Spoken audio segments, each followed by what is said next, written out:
तो दोस्तों आज के क्लास का ये पहला सवाल रहेगा जहां से हमने कल की क्लास एंडिंग की थी और बताया था कि ये यहीं से क्लास स्टार्ट होगी। तो दोस्तों आज वहीं से क्लास स्टार्ट हो चुकी है। दोस्तों आपके एग्जाम भी बहुत ही नजदीक आ चुके हैं और तो मैं अगर आपके एग्जाम के लिए सीरियस है तो दोस्तों आप भी अपने एग्जाम के लिए सीरीज के प्रति बहुत ही सीरियस हो जाइएगा दोस्तों, क्योंकि राजनीतिक विज्ञान के ऐसे छोटे मोटे एग्जाम वैसे आपके जो हो चुके हैं ऐसे एग्जाम नहीं होंगे दोस्तों, बहुत ही एक लेवल वाले एग्जाम की दृष्टि से होंगे। तो दोस्तों आप सीरीज में अगर अच्छी तरीके से पढ़ के जाते हो सीरीज को तो दोस्तों आप ये मान के चलिएगा कि बहुत ही अच्छा परफॉर्मेंस अपने कॉलेज में आप दिखा सकते हैं। तो दोस्तों स्विट्जरलैंड की संघात्मक व्यवस्था का वर्णन कीजिए। स्विट्जरलैंड की संघात्मक व्यवस्था का वर्णन कीजिए। बहुत ही अच्छा सवाल एग्जाम की दृष्टि से। स्विट्जरलैंड की संघ व्यवस्था की प्रमुख लक्षणों को विवेचन कीजिए। दोस्तों ये सवाल सेम है लेकिन जो पूछने का तरीका है वो अलग है। दोस्तों आगे बढ़ते हैं स्विट्जरलैंड की संघात्मक व्यवस्था की ओर। तो किस प्रकार की स्विट्जरलैंड की संघात्मक व्यवस्था है तो उसके बारे में देखते हैं। तो पहली व्यवस्था का पहला चरण है लिखित एवं कठोर संविधान। जो स्विट्जरलैंड का जो संविधान है वो लिखित एवं कठोर संविधान है। कैसा लिखित संविधान संघीय व्यवस्था का प्रमुख लक्षण होता है। कोई भी संघीय व्यवस्था है तो उसका संविधान अगर लिखा हुआ है तो ये उसका प्रमुख लक्षण होता है। तो दोस्तों स्विट्जरलैंड का जो संविधान है वो लिखित कठोर एवं सर्वोच्च है। कैसा है लिखित कठोर एवं सर्वोच्च है। नई इकाइयों को संघ में शामिल करने की संविधान में व्यवस्था नहीं की गई है, यानी कि नई जैसे कि भारत में। दोस्तों आप जानते भी होंगे कि जैसे कि हमारे भारत में अपने देश भारत में एक कोई भी अगर हमें नई संघ सूची या फिर नई व्यवस्था को कानून में जोड़ना है तो इसे जैसे तैसे हम नहीं जोड़ सकते। अनेक राज्यों की अनुमति लेनी पड़ती है तब जाके हम उस संविधान में संशोधन करके अपनी नई इकाइयों को जोड़ सकते हैं। तो इसी प्रकार स्विट्जरलैंड का जो संविधान है वो लिखित संविधान है, कठोर संविधान है, ठीक है, और सर्वोच्च संविधान है। और इस सर्वोच्चता के कारण यहाँ पर नई इकाइयों को अगर संविधान में जोड़ना है तो वहां पर नहीं जोड़ा जा सकता, ये व्यवस्था उसमें नहीं है। अगला पॉइंट है दोस्तों स्विट्जरलैंड की जो संघात्मक व्यवस्था है उसमें अगला व्यवस्था है शक्ति का विभाजन। दोस्तों यह भी एक व्यवस्था की गई है शक्ति का विभाजन। स्विट्जरलैंड के केंद्र व स्विट्जरलैंड संविधान में केंद्र व कैप्टनों के बीच में शक्ति का विभाजन किया गया। कहां पर केंद्र और कैप्टन के बीच में शक्ति का विभाजन किया गया है। पहला है संघ सूची संवर्ती सूची। संघ सूची में शक्ति का विभाजन, फिर संघ सूची संवर्ती सूची विभाजन विषयों की सूची। कैप्टनों को अवशिष्ट शक्ति प्रदान की गई। कैप्टनों को भी अवशिष्ट है वो शक्ति, पीछे बची हुई शक्ति वो प्रदान की गई। दोस्तों तो तीसरा पॉइंट है न्यायपालिका की सर्वोच्चता। स्विट्जरलैंड के संविधान में न्यायपालिका की सर्वोच्चता की व्यवस्था एक संघात्मक व्यवस्था के अंतर्गत आती है। तो किस प्रकार की यहाँ पर न्यायपालिका की संघात्मक व्यवस्था है और इसकी सर्वोच्चता है। तो स्विट्जरलैंड की न्यायपालिका को न्यायपालिक पुनरावलोकन शक्ति प्राप्त है। कैसी न्यायपालिका को न्यायिक पुनरावलोकन, अब न्याय होने के बाद में उसका पुनरावलोकन करना, तो ये शक्ति इस न्यायपालिका को प्राप्त है। संघ की इकाइयों के बीच में शासन शक्ति से संबंधित निर्णय उसी का काम होता है। किसका, यानी संघ की इकाइयों के बीच में, कोई भी संघ है उसकी इकाइयों के बीच में शासन शक्ति से संबंधित निर्णय है वो उसी को काम दिया गया न्यायपालिका को किसी भी निर्णय को लेना है तो भी, ठीक है। फिर अगला पॉइंट है संविधान की सर्वोच्चता। स्विट्जरलैंड के संविधान है उसकी सर्वोच्चता है क्योंकि ये लिखा गया है और इसी के कारण यहाँ की सर्वोच्चता है स्विट्जरलैंड के संविधान की। तो संघीय प्रणाली में संविधान की सर्वोच्चता को स्वीकार किया गया है, ठीक है। तो क्योंकि ये लिखित संविधान है यही एक सर्वोच्चता है, इसकी मुख्य बात है, ठीक है। संशोधन प्रक्रिया में इकाइयों का अधिकार। संशोधन प्रक्रिया में जो संशोधन अगर स्विट्जरलैंड के संविधान में संशोधन करना है तो इसमें इकाइयों कौन कौन सी इकाइयों हैं तो उसकी इकाइयों की अलग अलग अधिकार है, ठीक है। संघीय व्यवस्था में संविधान संशोधन की प्रक्रिया में इकाइयों को उचित अधिकार प्राप्त है। दोस्तों अलग अलग इकाइयों को अलग अलग उचित अधिकार है वो प्राप्त है अगर संविधान में संशोधन करना है तो। संविधान संशोधन को प्रस्तावित करने तथा उसकी पुष्टि करने में इकाइयों की जनता की सहमति अनिवार्य है। दोस्तों अगर जनता की सहमति होगी तो ही संविधान में संशोधन किया जा सकता है, अन्यथा नहीं। संविधान संशोधन के लिए आधे से अधिक कैप्टनों का समर्थन होना जरूरी है। आधे से अधिक अगर कैप्टनों का समर्थन होगा तो संविधान में संशोधन हो सकता है। तो दोस्तों उसी सदन में अब संविधान का जो सदन है तो उसी सदन में इकाइयों के जो प्रतिनिधित्व है तो उसका प्रतिनिधित्व किस प्रकार होगा। संघीय व्यवस्था में संघ की व्यवस्थापिका के उच्च सदन में संघ की छोटी बड़ी इकाइयों के समान प्रतिनिधित्व प्रदान होता है।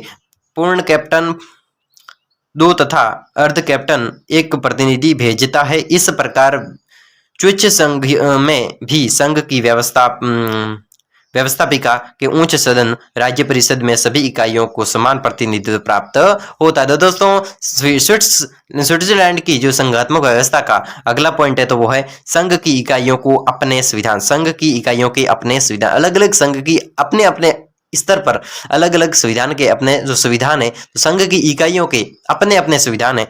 तो संपूर्ण संघ का एक संविधान होने के साथ साथ संपूर्ण स्विट्जरलैंड में संपूर्ण संघ, पूरा संघ है, उसका एक ही संविधान होने के साथ साथ वहां कैप्टनों के अलग अलग संविधान है। वहां पर कैप्टनों के भी अलग है। एक तो कोई भी संघ है उसका तो मुख्य संविधान अलग होता है, ठीक है, लेकिन कैप्टन होते हैं उसमें कैप्टनों का भी संविधान अलग अलग होता है। इस रूप में कैप्टनों की संवैधानिक शक्ति समान है। इस रूप में हम देखा जाए तो कैप्टनों की संवैधानिक शक्ति है वो कैसी है, समान है। दोस्तों 8वां पॉइंट है तिहरी नागरिकता। दोस्तों स्विट्जरलैंड की जो संघात्मक व्यवस्था है, स्विट्जरलैंड की संघात्मक व्यवस्था का वर्णन करो, तो ये सवाल था। तो स्विट्जरलैंड की जो संघात्मक व्यवस्था थी उसका जो संघात्मक व्यवस्था का 8वीं व्यवस्था है तो तिहरी नागरिकता। यहाँ पर क्या है, इसकी विशेषता भी हम कह सकते हैं, यहाँ पर तिहरी नागरिकता पाई जाती है। तो स्विट्जरलैंड की संघीय व्यवस्था में तिहरी नागरिक व्यवस्था पाई जाती है। संघ की नागरिकता, पहली तो संघ की नागरिकता, इकाई या राज्य की नागरिकता।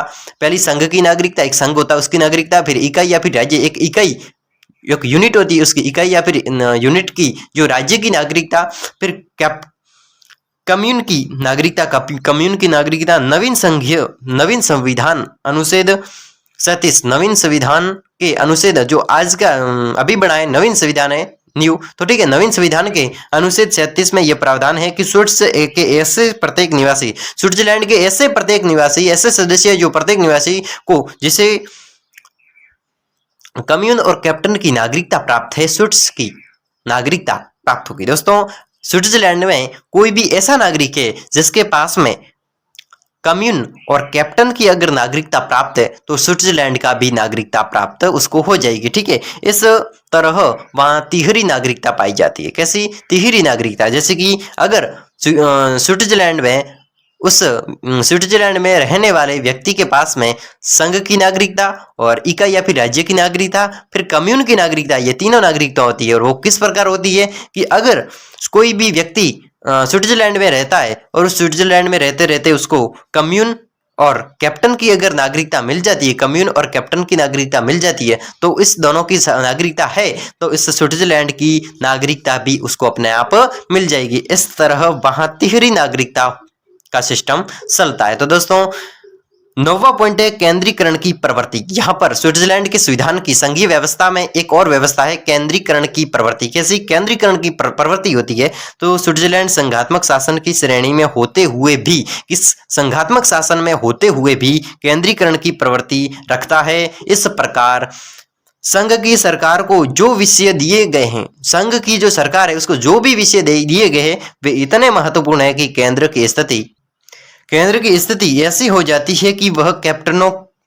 पर छाया रहता है, वो कैप्टनों पर छाया रहता है। और मुद्रा एवं बैंकों की व्यवस्था द्वारा वह कैप्टनों के आर्थिक व व्यवहारिक जीवन पर नियंत्रण भी रखता है। तो आगे है संवर्ती सूची के विषयों पर विरोध होने पर, अगर संवर्ती सूचियों पर अगर विरोध होता है तो उस विरोध होने पर केंद्र का कानून मान्य है, केंद्र का जो कानून है वो मान्य है।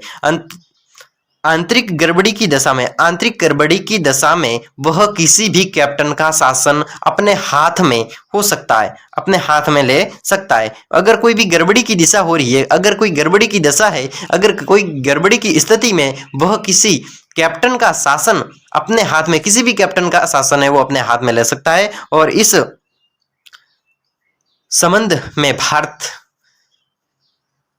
से स्थिति मिलती है। यहाँ पर इस संबंध में देखें तो भारत से स्विट्जरलैंड की स्थिति है वो मिलती है। उपयुक्त विवेचन से स्पष्ट हो जाता है कि स्विट्जरलैंड के संविधान में संघीय शासन व्यवस्था के लगभग सभी परंपरागत तत्व विद्यमान है। स्विट्जरलैंड के संविधान में संघीय शासन व्यवस्था के लगभग सभी परंपरागत है वो साधन विद्यमान है। स्विट्जरलैंड की संघीय व्यवस्था में अगर शासन की व्यवस्था देखी जाए तो बहुत ही अच्छी व्यवस्था है और स्विट्जरलैंड की ये बहुत ही अच्छी खासियत है। तो दोस्तों बहुत ही अच्छा सवाल था एग्जाम की दृष्टि से और हमने इस पर विस्तृत डिस्कशन किया बहुत ही अच्छे तरीके से।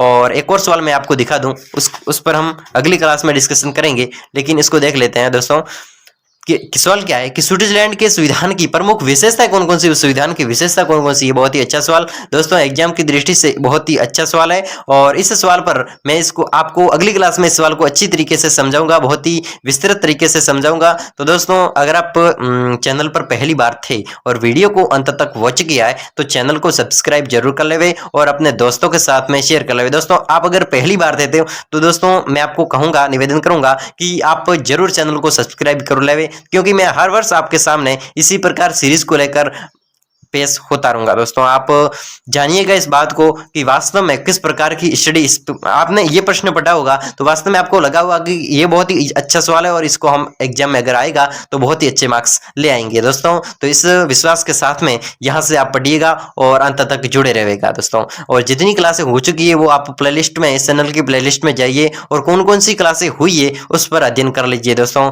तो अगली क्लास में मिलता हूँ इसी प्रकार के अति इंपॉर्टेंट सवाल के साथ में, तो तब तक के लिए अनुमति दीजिए। धन्यवाद, बाय बाय।